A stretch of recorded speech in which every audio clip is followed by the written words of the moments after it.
Boa tarde. Bom, meu nome é Ricardo Lagreca, diretor jurídico do Mercado Livre. Agradeço o convite da Emerge, doutores César Cury, doutora Luísa, meus colegas Ana e Ricardo. Tem uma difícil missão aqui, depois de todas essas apresentações maravilhosas, manter a plateia aqui por mais um tempinho. A boa notícia, que vai aumentar 50% a minha chance de sucesso, é que a palestra vai ser de 30 minutos e não 1 hora, como estava previsto. Então, vamos lá.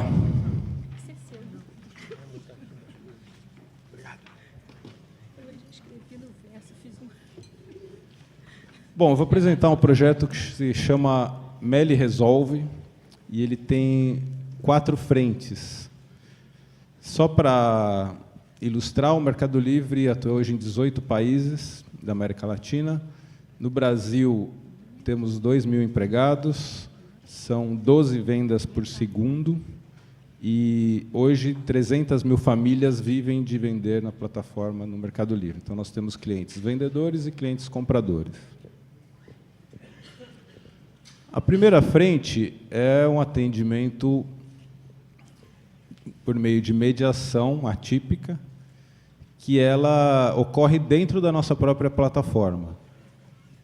Então, hoje, quando se realiza uma compra de qualquer produto, nós oferecemos compra garantida. Ou seja, se o produto não chegar com algum problema, a empresa tem aí um prazo de 10 dias para, se o produto chegar com algum problema, ou 28 dias para reclamação se não chegar. E isso imediatamente a empresa devolve o dinheiro para o comprador, mas, mesmo assim, ainda temos reclamações. Então, a ideia era entender por que, né, que nós ainda temos reclamações, se tem esse programa que cobre e que garante a oferta. Uma parte disso é por desconhecimento. Então, o nosso marketing está cada vez mais focando na divulgação desse compra garantida. A ideia é divulgar cada vez mais essa nossa garantia, que é uma liberalidade que nós damos para as compras na plataforma. Mas o que acontece quando alguma coisa não sai bem? Nós temos na própria plataforma um sistema de reclamação sem custo. Então, no próprio fluxo da compra, a pessoa pelo aplicativo ou pelo computador pode falar, tem um problema, clica ali, e é enviada uma mensagem para o vendedor que fez aquela transação. Os dois têm um prazo aí de 3 a 4 dias para tentar se acertar. Uma boa parte acaba acertando, por exemplo, atrasa a entrega, ou o produto veio com uma cor diferente e tal. Caso isso não seja resolvido, vai para uma segunda fase, onde os mediadores do Mercado Livre entram em ação. Então, tem mais ou menos 300 mediadores na empresa hoje, são registrados na própria Mercado Livre, e eles aí têm um prazo e resolvem uma grande quantidade de disputas, tudo isso sem qualquer saída da nossa própria plataforma. Tá? E aí nós precisamos criar um segundo projeto, que é o Empodera. Por quê? Porque, mesmo com tudo isso, 40% das ações judiciais iam direto para o Poder Judiciário sem qualquer contato com a empresa. Então, nós falamos, nós precisamos divulgar mais, entender por que essas pessoas não estão procurando a empresa ou outros meios administrativos e estão indo direto para a Justiça. No Rio de Janeiro, é até um índice maior, ele vai para 52%.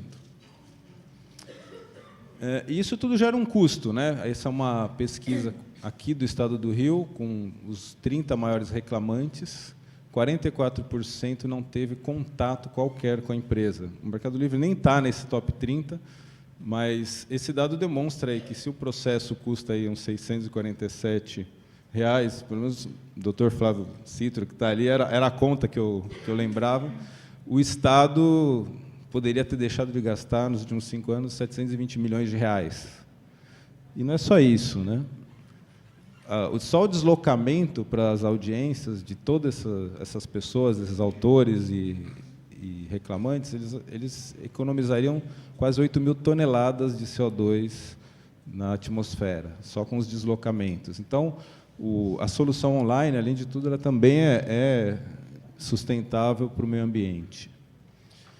Esse é um quadro que ele compara as vantagens, né, do ODR, que eu não vou ficar muito aqui, porque eu vi que já foi super falado em outras apresentações.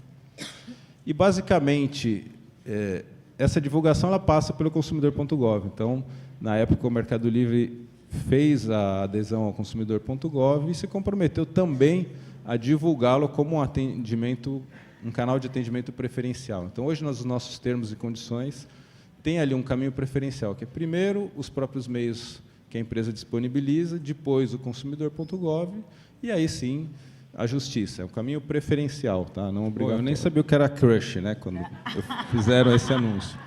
Mas foi difícil o jurídico convencer o marketing a produzir um anúncio falando de problemas, né? Foi uma quebra de paradigma, inclusive o custo saiu do budget do jurídico, saiu do nosso orçamento. Mas o interessante é que esse vídeo já teve quase 40 milhões de visualizações, são 37 milhões de visualizações. Nós gastamos para a divulgação dele online, então, se alguém faz uma pesquisa, reclamar Mercado Livre, problema Mercado Livre, é um dos primeiros a aparecer esse vídeo, e a taxa de visualização dele é melhor que a maioria das campanhas de marketing do Mercado Livre, ou seja, ele foi direcionado realmente para o público que busca essa informação. E o mais interessante é que, eu vou passar para cá, de todo mundo que foi atendido, aí são quase 30 mil atendimentos, nós evitamos uma ação na justiça em 98%, quase 99%. Né? Então, foi um caminho bem efetivo para resolver esse tipo de demanda sem precisar acionar o Poder Judiciário. Voltando aqui um pouco para os nossos números do consumidor.gov, a gente pode ver ali que o nível ali de resolução 75%, 76%, ele não é dos mais altos, poderia ser melhor, né? Tem um pouco de oportunidade ali, mas também tem um fator que prejudica um pouco esse número, que é o fato de nós fazermos muitas inabilitações de vendedores de produtos proibidos e piratas. Então, nós temos uma parceria com 2.000 empresas no Brasil, mais Anvisa e outros órgãos, que nós baixamos anúncios e inabilitamos vendedores de produtos que não são permitidos. Esses vendedores eles não vão para a justiça, mas eles acabam indo para o consumidor.gov reclamar e querendo uma reabilitação. Então, nesse tipo de demanda, a gente não consegue atender e não quer atender, porque são produtos que violam as nossas políticas e a legislação brasileira. Então, explicando um pouco esse número, mas se vocês olharem o volume, ele é bem maior do que os nossos concorrentes, porque realmente nós fazemos um esforço para direcionar essas reclamações para essa plataforma. Aqui, só citando, né, um estudo da ABJ, que ele sugeria para melhorar ali o fluxo de processos, né, o congestionamento de processos do Brasil, que tivesse uma integração entre o consumidor.gov e a justiça. Ou seja, se a pessoa inicia uma ação judicial, ele iria passar para o Gov primeiro e depois só iria ter uma integração, viraria direto um processo judicial. Nessa linha, o CNJ acabou de assinar um acordo, né, e hoje, nos processos eletrônicos, PJE, o advogado ele vai ter uma opção, quando ele for cadastrar o processo para distribuir, um botãozinho do consumidor.gov. Não é obrigatório, mas já é um início. Além disso, a Fundação Procon São Paulo assinou um acordo com a Senacom, onde as reclamações no Procon São Paulo, elas primeiro vão ter que passar pelo consumidor.gov para depois gerar a CIP, gerar uma reclamação. Então, é um caminho para tentar triar um pouco essas demandas. Eu fiquei sabendo que, na quinta-feira passada, o governo brasileiro também assinou um acordo com o governo da Argentina para disponibilizar o consumidor.gov para o governo argentino também, como uma fórmula de solução de conflitos. Aqui um pouco de jurisprudência. Existem juízes já que aplicam ou a suspensão do processo por 30 dias para que se tente essa solução pelo GOV, ou, em alguns casos, até a extinção do processo. Essa discussão ela ocorre também na União Europeia, né? Então, esse é o parecer do advogado-geral, que ele considera que pode ser previsto um requisito para a admissibilidade de uma ação judicial, tem uma fase administrativa prévia, uma mediação prévia, e que também, nesse procedimento, não seria obrigatório ter um advogado nessa fase de mediação.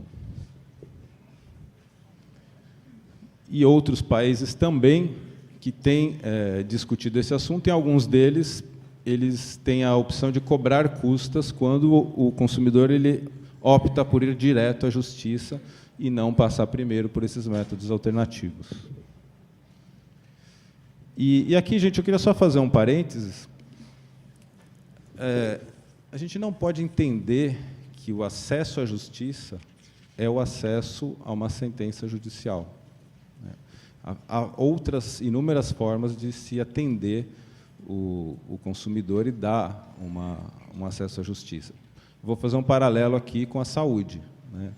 Nós não podemos entender que o acesso à saúde é o acesso a uma cirurgia. Imagine se toda pessoa que chegasse no hospital fosse encaminhado para uma sala de cirurgia com médico, anestesia, toda aquela estrutura, anestesista, e chega lá e ele tem uma dor de cabeça, né? O que ia acontecer com as pessoas que realmente precisam de uma cirurgia?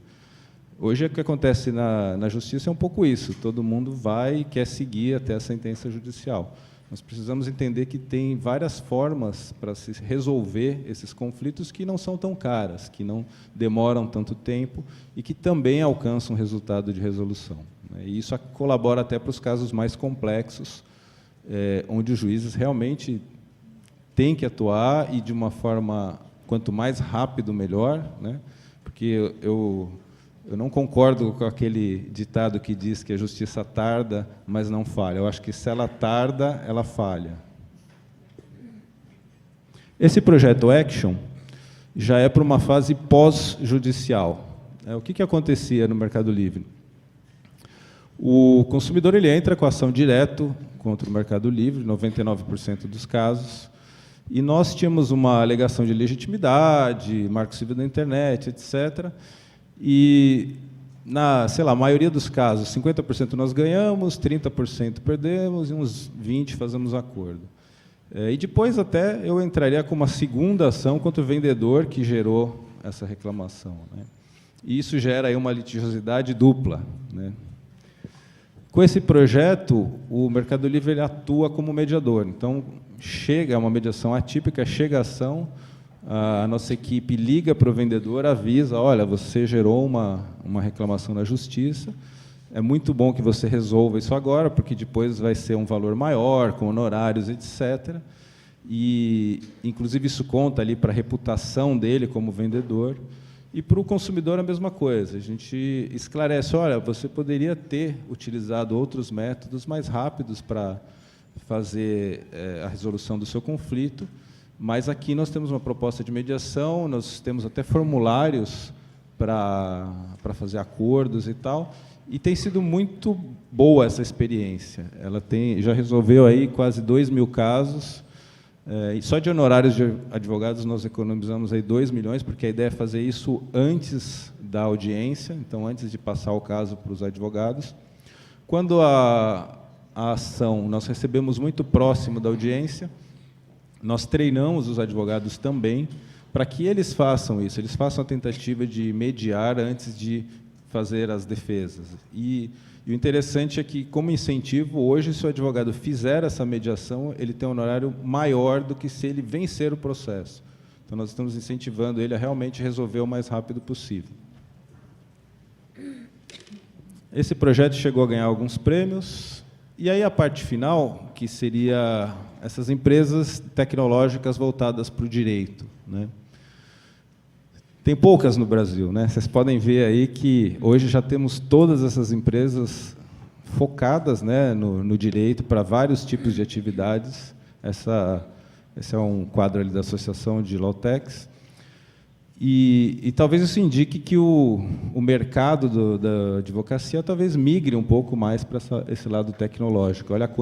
Olha quantas startups temos aqui, né? O laranjinha ali são, basicamente, fornecedores de gestão de processos. O rosa é bem interessante, porque eles correspondem a toda a parte de analytics, toda a parte de dados, e o verde já são focados em resolução, mediação, negociação. E como nós somos uma empresa de tecnologia, nós também, internamente, temos muito essa cultura. Aqui um exemplo, só uma outra área que nós temos na empresa de relações governamentais. Isso foi criado em casa, esse dashboard, que basicamente tem o acompanhamento de todos os projetos de lei que nos interessam, os deputados que são os relatores, os partidos, etc. Então, é muito útil. Você está com o seu celular, você encontra em Brasília um deputado, você já sabe, ali, com um clique, quais as posições dele a favor, contra. Então, isso foi uma ferramenta tecnológica desenvolvida por nós. Aqui também, nossa área de contratos desenvolveu um aplicativo que as áreas internas da empresa podem solicitar contratos sem precisar passar pelo jurídico. Então, eles respondem algumas perguntas para contratos mais simples e já sai o contrato pronto, sem que a nossa equipe precise estar envolvida. E isso não deixa a equipe menos advogado, né? Na verdade, é o contrário, estou otimizando a atividade deles para coisas mais complexas, né? Por exemplo, se esse contrato a outra parte quiser alterar e negociar, aí sim vai para o jurídico. Mas um contrato mais simples não precisa ter a nossa análise. Ninguém lá perdeu o emprego porque nós deixamos de fazer contratos simples. Tem uma área de controladoria jurídica que tem uma série de relatórios ali de demandas, entradas, causa raiz, etc. E interessante esse comparativo de desempenho dos escritórios. Então, nós dividimos o país em algumas regiões. Esse é um gráfico ilustrativo. Ele considera o Brasil como um todo. E ali eu tenho em vermelho os processos que eu perco por escritório. Cada barra é um escritório, né? Onde tem acordo e onde tem a vitória. Depois, embaixo, a média dos acordos, a média das condenações, e eu consigo ter uma média geral do processo. Depois, eu somo os honorários dos advogados e eu tenho esse ranking dos escritórios. E o interessante é que o escritório que tem o menor custo, ele recebe mais processos. Então, pela primeira vez na história da humanidade, um escritório de advocacia pediu para baixar os honorários, porque ele estava em segundo lugar e ele viu que, se ele baixasse, ele ia para primeiro. Então, foi bem interessante, porque gera uma competição entre eles e o desempenho vem melhorando a cada trimestre. Isso é medido por trimestre. E aí, em relação às mediações, nós estamos testando 3 empresas. Então, a MOL, a Justo, que esteve aqui, e Sem Processo também. Já tem alguns processos pilotos para tentar ganhar escala essa nossa mediação. E aí, para acabar, eu só queria colocar um quadro geral ali do Meli Resolve. Ele tem um esquema, mais ou menos, de como funcionam as fases dentro da nossa empresa. As 2 primeiras, né, são pré-judicial, que é a ODR, que é aquela ferramenta na plataforma, pelo aplicativo. O Empodera, que envolve o consumidor.gov e remete também para essa plataforma. Quando uma ação chega na empresa, nós passamos para uma célula que ela vai analisar 2 coisas principalmente: se tem algum consumidor contumaz, se tem alguma coisa de má-fé, porque aí ele não vai para a célula de acordo, ele é separado e vai para tratamento de choque, eu digo. E depois tem toda uma parte de análise de qualidade para realmente produzir subsídios para defesas e etc. E isso nós estamos automatizando agora. E fazer as medidas preventivas para cada área. Então, para mim, esse é o mais importante de tudo. É o jurídico conseguir identificar o que está errado na empresa, qual aquela comunicação que falhou, o procedimento que falhou, e avisar a área e fazer um estudo, apresentar o custo que isso está gerando e mudar essas práticas, porque aí sim é o preventivo, aí a cadeia nem começa de novo. Além disso, vai ali no número 3 para a célula de mediação, com a ajuda das Lawtechs ou não, tem ali os acordos, né? E aí só nesse modelo, se não tem acordo, vai para o escritório externo para o judiciário. E isso, quando tem um acordo, ele gera, além de diminuição de gastos, esse efeito educativo que eu falei, tanto para o vendedor quanto para o comprador. E isso, alimentando a reputação do vendedor, ele tem um incentivo a atender cada vez melhor os nossos usuários. E, com isso, fica aí meu e-mail para eventuais dúvidas. Estou à disposição de vocês. Obrigado.